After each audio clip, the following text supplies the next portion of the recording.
मुंबई सत्र न्यायालयातील न्यायाधीश राहुल रोकडे यांची बदली झाल्याचं पाहायला मिळत आहे। शिखर बँक घोटाळा प्रकरणाच्या सुनावणीपूर्वीच राहुल रोकडे यांची ही बदली झालेली आहे। राहुल रोकडे यांची दिंडोशी सत्र न्यायालयात ही बदली झाल्याचं सध्या समजतंय।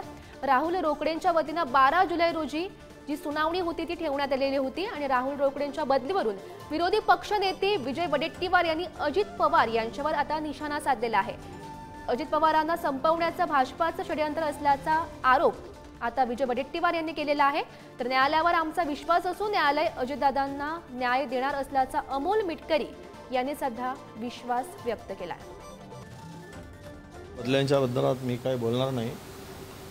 आता काय होईल, ईडीने पुन्हा इन्क्वायरी सुरू केल्याची माहिती मिळते, म्हणजे रिओपन करायचं किंवा ते क्लोजर आहे यांनी दिलेला। खरं तर वस्तुस्थिती सत्तेमध्ये आल्यानंतर सगळं क्लोज होईल, पण आता अजितदादांची मला वाटतं उपयुक्तता कमी झाली की काय, म्हणूनच भाजपा परत त्यांना आपल्यासोबत पुढच्या विधानसभेच्या निवडणुकीत घेऊ इच्छित नसेल, म्हणून त्यांना कदाचित पुन्हा अडकवण्याचा प्रयत्न आणि बदनाम करण्याचा प्रयत्न पुन्हा नव्यानं करायचं काही षडयंत्र असू शकते। त्यामुळे त्या बदलीचा आणि याचा काही संबंध जोडण्यात अर्थ नाही।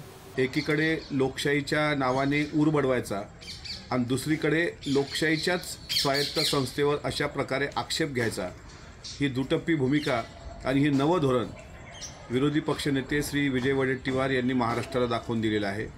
काँग्रेसची संविधान विरोधी भूमिका सुरुवातपासून दुटप्पी आहे, आज ती आणखी दिसून आली आणि या निमित्तानं आम्हाला इतकं सांगायचं आहे की न्यायालयीन प्रक्रियेवर आमचा पूर्ण विश्वास आहे। राहुल रोकडेजी यांची बदली होणे किंवा नवे न्यायाधीश त्या ठिकाणी येणे योग्य न्याय व्यवस्था आम्हाला देईल।